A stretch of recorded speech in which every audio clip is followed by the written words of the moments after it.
Tea with B. Hey, sis. Hi everyone.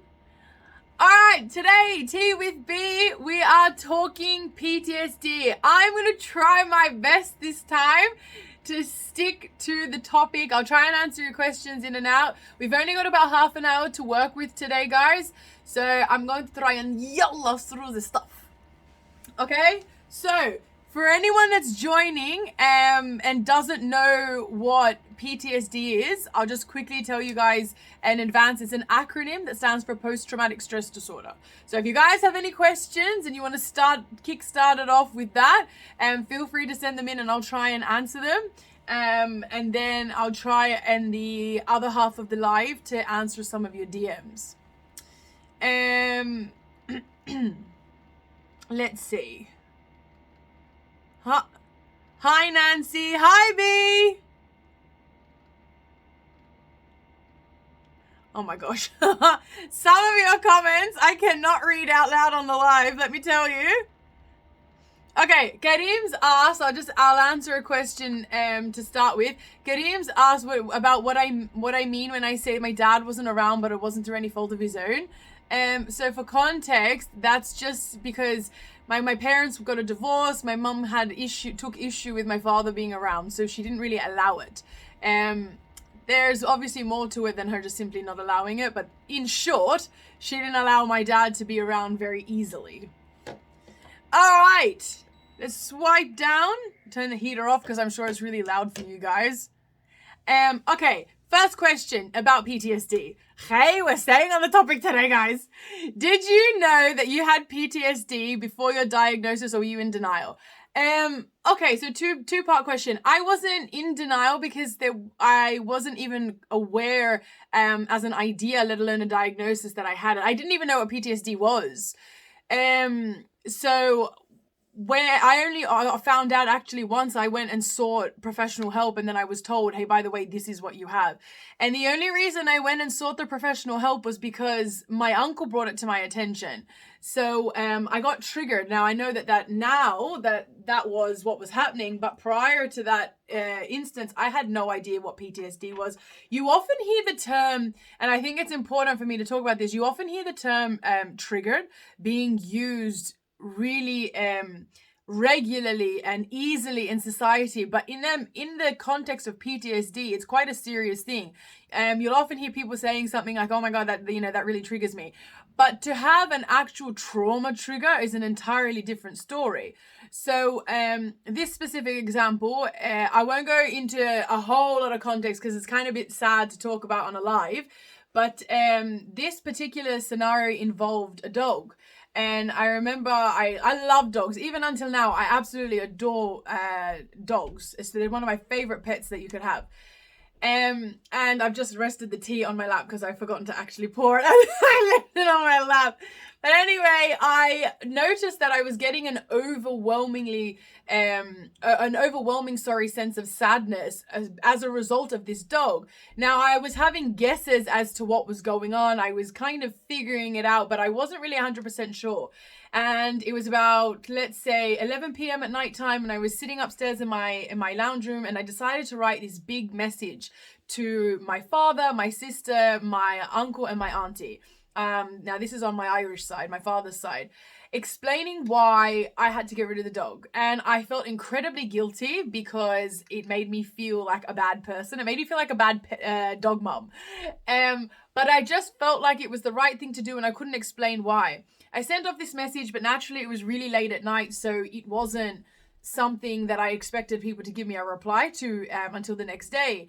And then my uncle rang me. And he said a whole bunch of things until he got to a point where he said to me, based on his own experience in his job, he said to me, I have a suspicion that you might have PTSD. And I didn't know what that was. He explained it to me and he said, I really need you to go and get professional help, go see a psychologist, talk to them about what's going on with you, because I feel like this dog has triggered you. And it just reminds you of a scenario that you experienced growing up that is really painful for you to be reminded of, to the extent that you literally need to remove that from you. So I did. Excuse me. So I went and I booked in a session with a psychologist, and I did this little test, if you like, with her. And then that's how I got diagnosed. She explained to me like all these things that I was telling her about was textbook PTSD. And then the rest is history. I never went into denial like you asked, because like I said before, I didn't know about it. And I was really accepting of it straight away, because actually there was a lot of comfort in knowing the reasons why I was feeling the way that I was feeling, if that makes sense. And I hope that answers your question. Now I'm actually 7 minutes into this session. I'm going to pour my tea. And if anyone is having tea with me, sahten, as we say in Arabic, to your health. And I'm going to pour it now. As always, I'm having berry tea, guys. And I know you guys that come here every week are probably like waiting for that pinky red liquid to come pouring out of the teapot. Usually that's not the general color of one's tea, but anyway.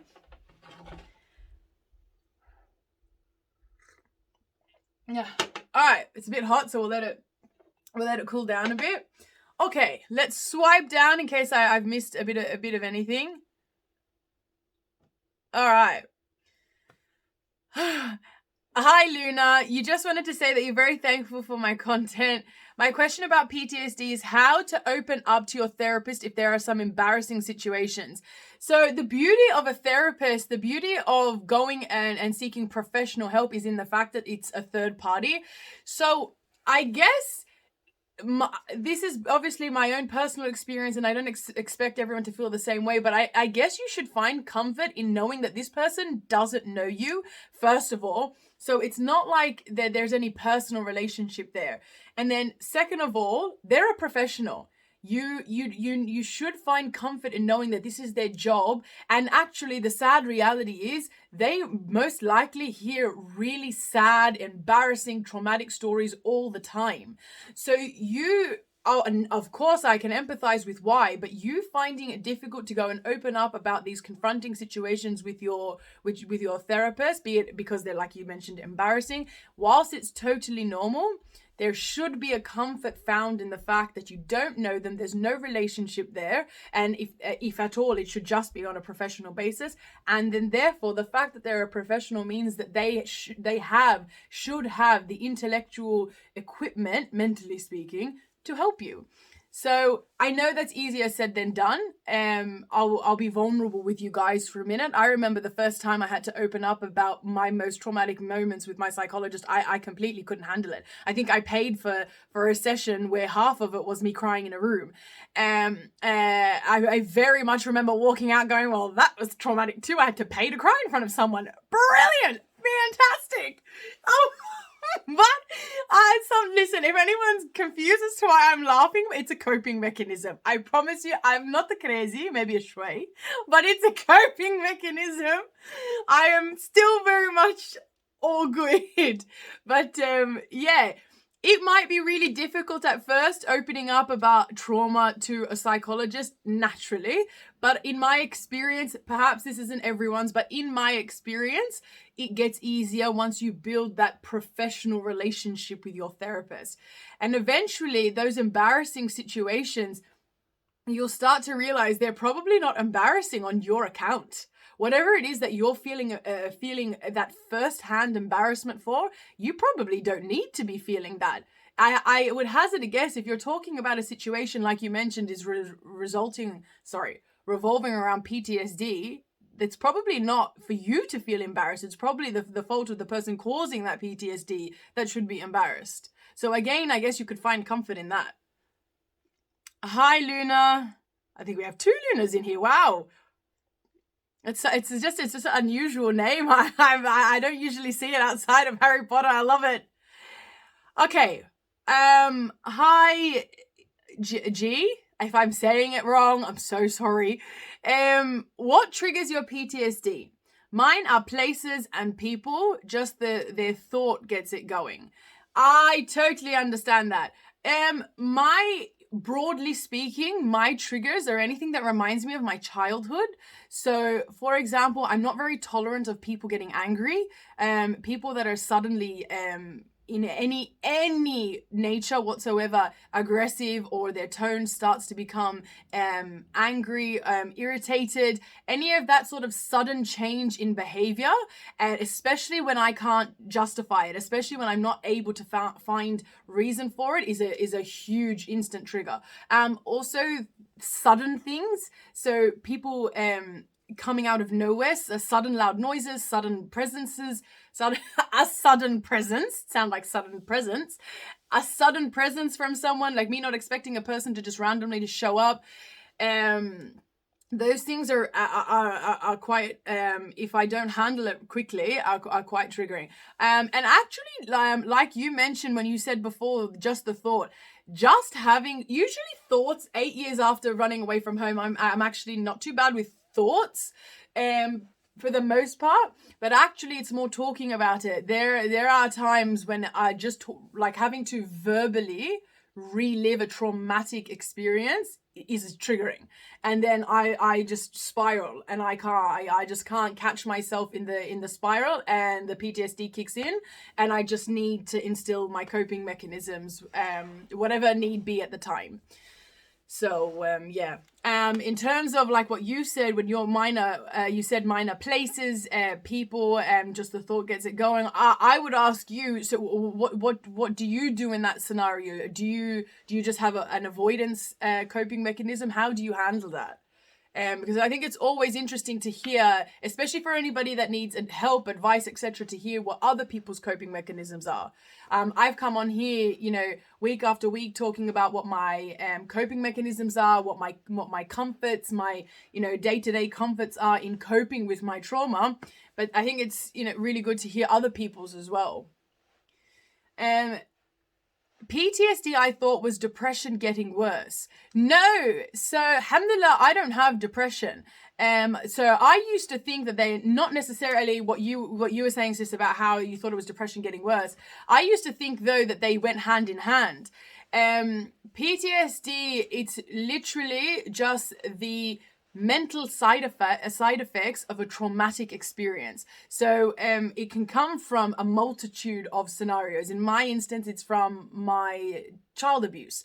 I guess the most talked about scenario would be militants, people that get PTSD from serving in the army, things like that. So it's not necessarily, I mean, there obviously are cases where unfortunately it does go hand in hand with some people, with depression for some people, I should say, but not in every case.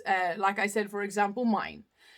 But yeah, and it's also important to note that PTSD is something that never goes away. It's a mental rewiring of the brain, where unfortunately your brain has learned how to cope with such traumatic events that the only solution, if you can call it that, is learning how to live with it. It's actually because of the fact that it is, if you like, metaphorically speaking, scarred in your mind. It's a mark permanently, as a result of what you've gone through. It doesn't go away.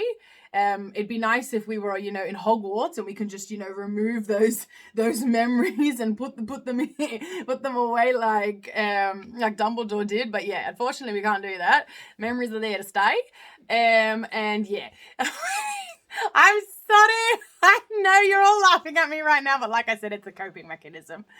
But yeah, PTSD definitely doesn't go away. You just, hopefully, fingers are crossed, you learn how to live with it. All right, let's just scroll down. Now, I did make myself some notes today, guys, because I promised I was going to stick to this, but you guys have been really good with sticking to the topic today. Okay, so, and oh yeah, as someone else, as Sis has just mentioned about how PTSD is something that never goes away. You just have to learn how to live with it, unfortunately. Okay, oh yes, this is one of my notes that I wrote down to talk about in PTSD. I wanted to remind, if I'd mentioned it before, if not, talk about it again.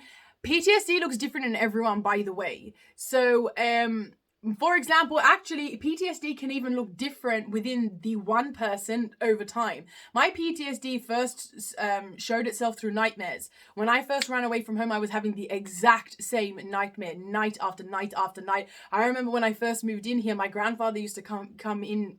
Sorry, I talk like everybody has been following me from the start. When I first moved in with my grandparents, when I ran away from home, my grandfather used to have to come into my room at nighttime to wake me up from my nightmare because I wasn't waking up from it, and just remind me that everything is okay. Eventually they lessened, and I probably only have that nightmare maybe about once a month, and it's not even the exact same nightmare, it's just the same context. But initially, for that first year when I ran away from home, for the first month I was having it every night, and then it gradually started to lessen throughout that year. And then after that first year, it's dropped down to what it still is now, which is like month to month, maybe even every second month. So those trigger responses have changed, and that's just one example. There are many things that can change, and not just within one person, but from person to person. Okay, someone wrote, we grew up in an abusive household. Whenever my mum calls me, my heart starts racing and my palms start sweating. Is that PTSD?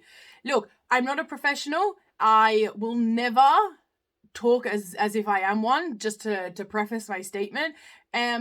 I could, based on my own experiences, hazard a guess and say potentially, but I would then like to follow that statement by saying, if you are worried that there is anything going wrong mentally with your sense of mental health, mental stability, you should go and seek professional help. I wouldn't be shocked to hear if that kind of a instantaneous response is that, but it could also be things like anxiety. I don't know. Like I said, I'm not a professional. I definitely recommend if it's something bothering you, if it's something that you want further clarification on, that you go and seek some professional help.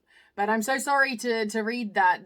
I know exactly what you mean. It is actually quite awful. Okay, I'll answer the last couple of questions on PTSD, and then, as promised, I'm going to start talking about some of the DMs you guys have sent in. You have English tea, then a sláinte. We have an Irish person on our hands, guys. And you know what? On that note, sláinte. All right. And yeah, so I will answer some of your DMs. So I'll just scroll down, see if I've missed anything. Berry tea is one of my favorite teas. It is so underrated, and even I didn't appreciate it properly because I was so addicted to breakfast tea. And even though it's breakfast tea, I would have it for lunch and dinner as well. I am admittedly very much obsessed with my breakfast tea. But if you guys didn't see yesterday where I spoke about it in my video, since recently discovering that I'm allergic to dairy, I've had to cut back on it because my obsession with breakfast tea went hand in hand with that dash of milk that you add. And since not being able to have milk anymore, I've been having a lot more berry tea. So definitely underrated. It is a beautiful drink. Where do you buy your berry tea? I live in Australia, so I'm not quite sure about... I'm not quite sure, is it Aya, where you live? But I would assume it'd be the same for you. I buy it from my local supermarket. I'm sure it would be available in any local supermarket. It's just a mixture of berries. So it's loganberry, strawberry, and raspberry. I believe that's the three. The other night on my story I posted and I showed you guys I was having pomegranate and cranberry tea. That was nice. However, it was very much dominated by the cranberry. I could really taste it, which it just had that extra little hint of a bitterness, which was nice, but this is nicer. It's probably the strawberry touch making it nice and sweet. Hi from North Africa. Hi. I am a scroll down, yeah. Okay. What is the first step one can take to get themselves ready for therapy? Everyone's different. But I guess with myself, I had to start accepting things for what they really were. See, when I first left home and when I first started to realize shortly after that mentally I needed help. Like I wasn't okay. I wasn't meant to be this anxious all the time and this sad when I would remember certain things to do with my childhood, my mother, etc. I started to spend a lot of time thinking and reflecting on situations. And then I also started opening up to my family members and even a couple of my close friends. But I would recommend that if you start going down that path, that whoever you open up to, you can guarantee that they're going to be a safe space for you. Because that's incredibly important. So for me, before I went to go get therapy, I opened up to mainly speaking, my grandparents. I opened up to my father, even on occasion, I think I probably even opened up to my sister and a couple of my friends. But for the most part, I opened up to my Irish grandparents. And I laid out almost everything. And I got to hear another perspective.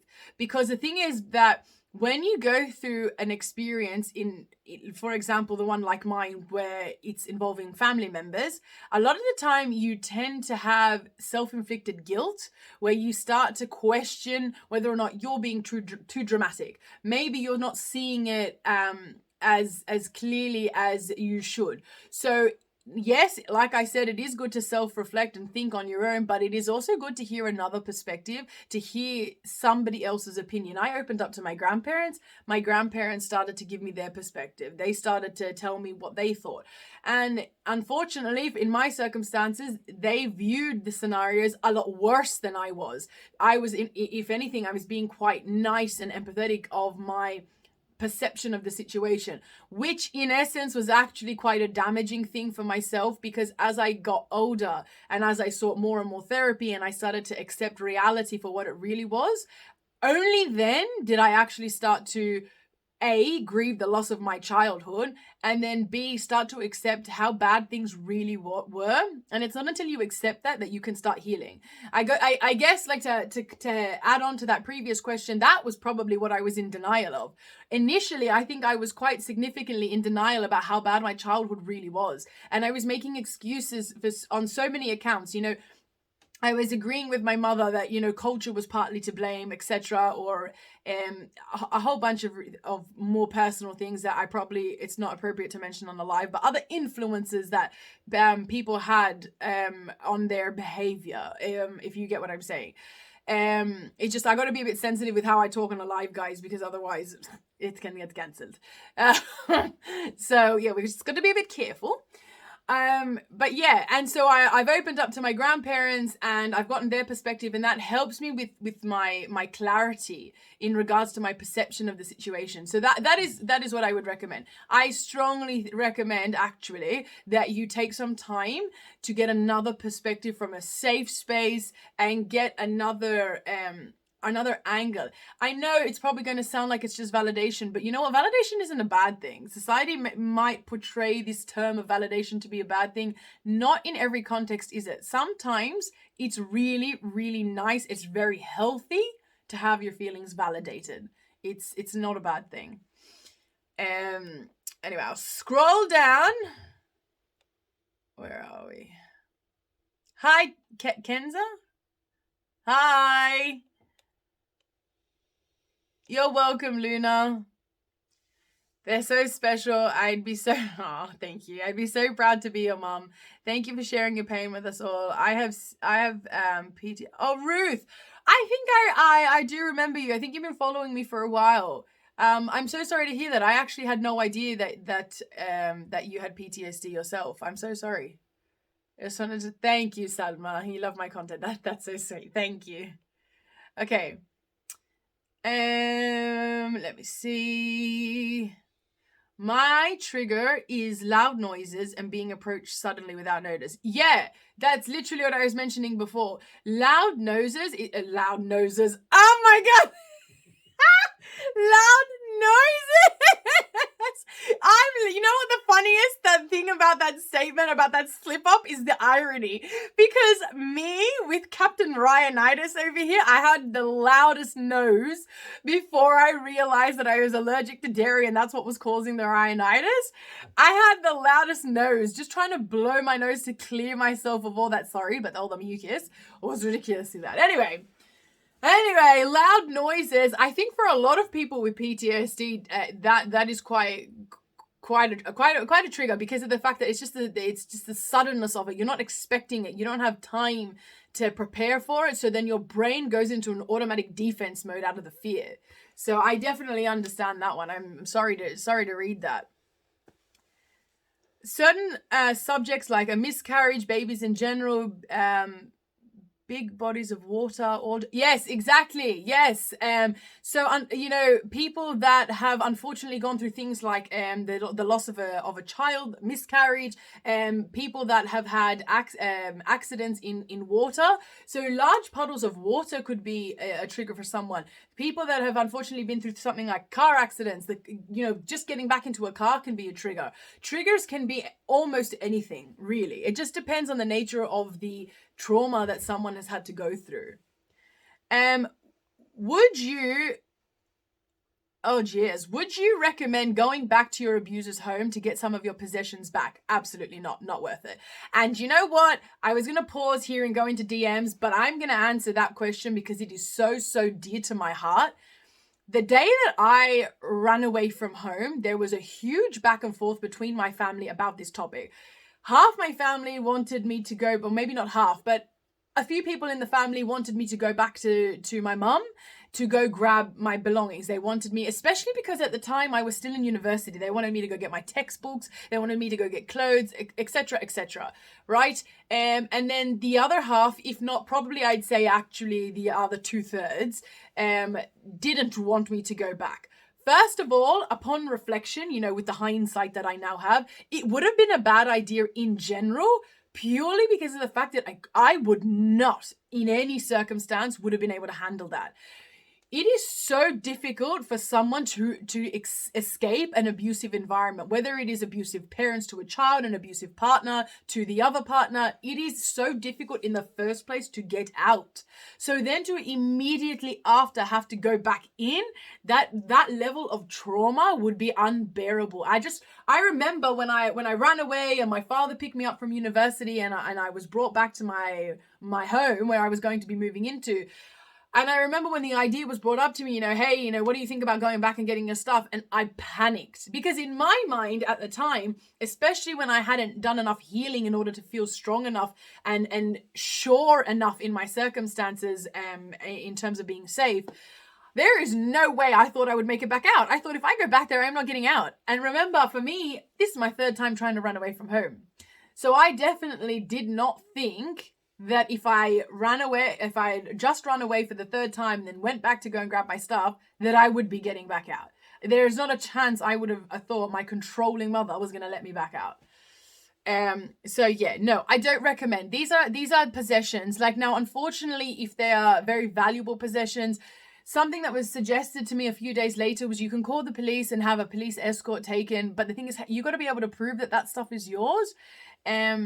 And if it's not, something of extreme value, be it, sentimental value, financial value, really, if you can, just wait it out and try and replace those things if they are replaceable. Because really, I can't fathom a scenario where, unless, like I said, it was financially or sentimentally quite valuable, where it would be worth it.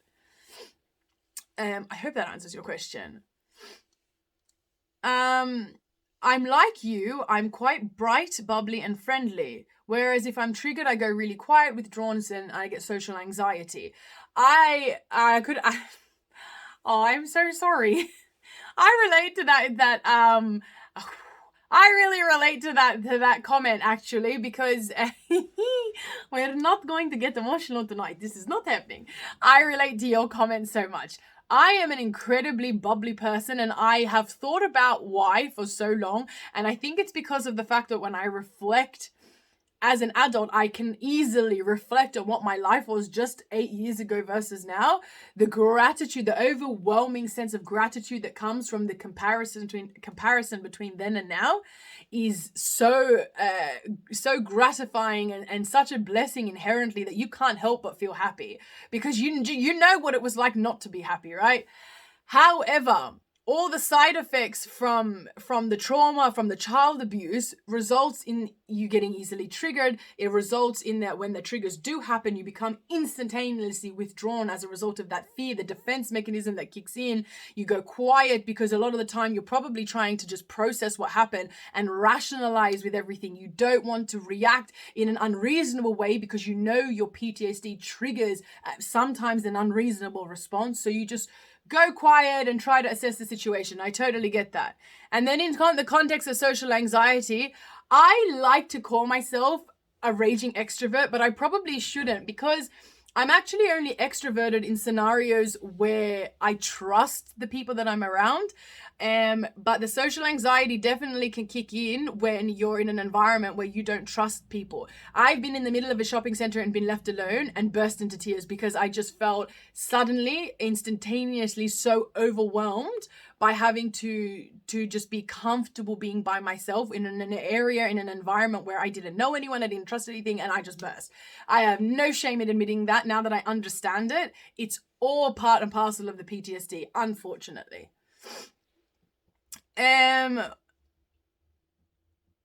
Would you, sorry, hang on, I can't read, sorry. Would you do a live with someone and talk about this again? I would love to do that. Originally, when I started Tea with B, that was something that I had intended to do. I meant to start going live with people eventually. In the beginning, I was just, answering all the questions because I hadn't been live in so long. I was like, you know what, let's do a quick catch up. We'll do a couple of sessions, turned into 3 sessions where I answered all your questions, and that was amazing. They were great.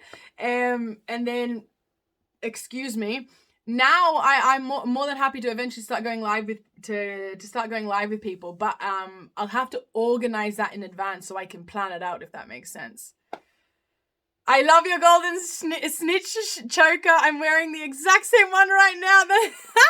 That's awesome, Luna. This was a gift from my grandparents. They got it for me to celebrate. It was a surprise. They came home one day and they said to me, happy 7 years. So last year, 7 years since you run away from home. This is something to, remember. They know I love Harry Potter and gold, so they went and got this. It's really thoughtful. I loved it. Aoife, never watched a live. Funny how I made the time to watch this. For me right now, this is invaluable. Thank you. That's beautiful. I'm so glad to read that. I appreciate it. I really hope so. That's why I do this, guys. I really just want to try and add to the voice, creating awareness around child abuse, and all the unfortunate things that come with it. Thank you for bringing this topic up. My PTSD from a toxic friendship was triggered yesterday due to thinking I'd offended a friend, but made it worse in the end, and still have no idea how to fix it. A lot of the time, the overreaction as a result of a trigger makes things worse. It's so sad. But I think that's why 8 years on, I've learned to just withdraw, because you have time to then just process a bit better in the hopes that you can respond to the trigger better than you otherwise would have. So, it's unfortunate, but maybe that's something that you can think about as well. Just trying to just pause and process the situation before you react. And I know your instant reaction is to try and deal with it, to try and make it, salvage the situation for what it is, and then in turn make yourself feel more comfortable about it. But in the end, it might have been better for you to just wait it out. Hey, Bernadette, my cousin suffers from PTSD. She's opened up to me about it, but I have no idea what it's like to suffer from it. What's the best advice to help cope with it? If you're able, let's just preface the statement by saying not everyone is able to handle trying to mentally help people that have PTSD. It can be quite hard to hear it from somebody else, especially from someone that you care about. It can be really secondhand trauma is what they call that. It can be really hard. My advice, only based on what I've seen other people do. So one of my friends that I used to open up to about my PTSD, I was really lucky. They used to go and research PTSD. So rather than just sitting there giving whatever instinctual advice that they could, they used to go, and I'm not saying that this is what everybody should do. I'm just giving you an example.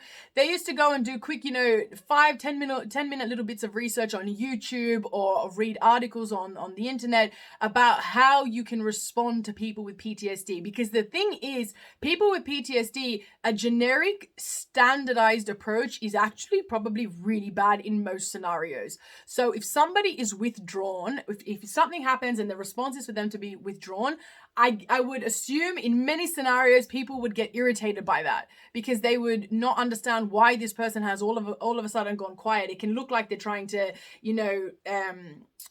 be dramatic, by having, a little bit of a a little bit of a silent protest. It could look like that they're, maybe being a bit self-absorbed by drawing attention to themselves indirectly through that silence, etc. There's a whole bunch of things I could list as examples.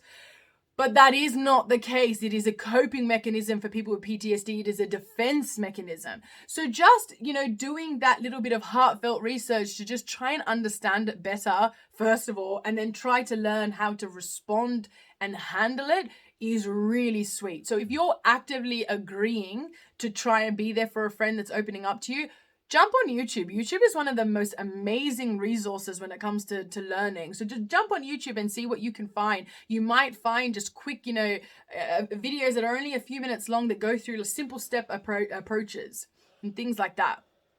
Anyway, let's just go right down to the end. Oh, thanks, Alira. You didn't have to buy a badge. Thank you so much. You're so sweet. I used to have recurring nightmares. Yeah, that's classic PTSD. I'm so sorry to hear that. All right, I'm going to swipe down, guys. Just because I just did pauses too much. Let me see. Thank you for this. It makes me feel better after a PTSD attack I had yesterday. I'm so sorry. I'm so to read that. I hope you feel better today. We call English breakfast tea gumboot tea. Oh my gosh. I love how you can go from being serious and then go back to your bubbly, cheerful self. Thank you so much. All right. I'm really sorry, guys, but we're already 35 minutes into this. So I'm going to pause. I've answered a lot about PTSD. You guys have been amazing talking, staying onto the topic. And I'm just going to quickly, as promised, I'm going to answer 2 DMs that I got. These 2, because I think the first one that I'm going to answer, honest to God, over 20 people this week sending me the same question in my DMs. So I put up that Not Gonna Lie link where you could ask me things anonymously. And the amount of people are probably asking me was at least over 50. Honest to God, I lost count in the end, asking this one question. And then in my DMs, like I said, it was about over 20. I thought, you know what? Let's just answer it on a live. So the question was, since you ran away from your mother and no longer talk to her, how on earth is it that you are still able to talk to her mother? Your Arab grandmother, right? My teta. You guys would have seen her a lot on my videos. I talk about her all the time. You see her in my stories every week when I go and have lunch with teta. Okay, the short answer is this. My teta actually stopped talking to my mother, so her daughter, long before I did. Years actually before I did. Growing up, they had a very on and off relationship. They never even was talking to each other for the entirety of my childhood. There were years that I went not seeing my teta and juddo, which is, for those that don't speak Arabic, my Arab grandmother and grandfather. And the last instance was a year before I ran away from home. They officially stopped. They were always on and off, but a year before I left, they completely cut ties, entirely again. So when I ran away from home, I hadn't seen my grandmother at this point for just over a year. I reached out to my cousin and I told him that, I remember where she lives and I would like you to drive me there. I want to reconnect with her. And I'll never forget that day. I'll never forget when I walked into her house and I saw her for the first time after so long. It was the last thing she ever expected. I made him swear that he wouldn't tell his mum because that night his mum was also going to visit. I made him absolutely swear that he wasn't going to tell her because I wanted it to be a complete surprise. And it was such a beautiful reaction. Everyone was so happy. The typical Arab response, when something's amazing, exciting, and every son starts doing what we call the zakharuta. was a really beautiful moment. I remember it really quite well. So yeah, I hope that answers that first question. I have a good relationship with my Arab grandmother. I still talk to her because she doesn't talk to her daughter either. I don't talk to my mother, which is her daughter. She doesn't talk to her either. Hope that answers your question. And now the last question, which is kind of a bit of a subsequent question from that I got quite a few times over the last week. How and why do I still keep in touch with my Palestinian roots? Okay, I have gotten this from the start of talking about my abusive childhood with my mom, etc. And once people have made the connection that the abusive parent was the Arab parent, people have asked me so many times, why are you proud of your Middle Eastern roots, your culture, when that is your mother's culture? And the simple answer is that the actions of my mother are not the fault of the culture. They are the fault of her own choices. It has nothing to do with the culture. Now, I know many people try to make the argument about there being an influence X, Y, and Z. That is also a choice. If you choose to allow any negative influences to impact your choices for the worse, that is your fault. So this has got nothing to do with the culture. I am absolutely in love with my Middle Eastern culture and my Irish culture for that matter. And I will never allow her to pollute that for me. She already, just to add on to that, she already took away enough from me growing up. She took away so much of my time in terms of, with family members that I can't get back. She took away my childhood. She took away my happiness for the first 2 decades of my life. I'm not about to let her also take away my love for my culture, my identity, ethnically speaking. It's just not something I'm going to give her the power or the control over. And then, that actually kind of answers the second half. So I answered how, and the next part is why. Well, like I said, I love my culture. I'm so proud of our culture. I just think it's the fundamental aspects of the culture anyway are quite beautiful. The simple things that everyone enjoys about their own respective culture, be it, the traditional dances, the traditional attire, the language, the music, the food, everyone says the food, etc., etc. It is just beautiful to me and I love it. Culture in general, I finished with this one. I started, for anyone that's been here for this long, I started that Celtic Otter page, like I've put in the bio, for the love of culture. Aside from being avidly in love with my own cultures, I love culture in general. I've had so much exposure to other cultures as well, be it Desi culture, be it other parts of the Middle East, be it the European cultures. I've had so many Italian friends growing up.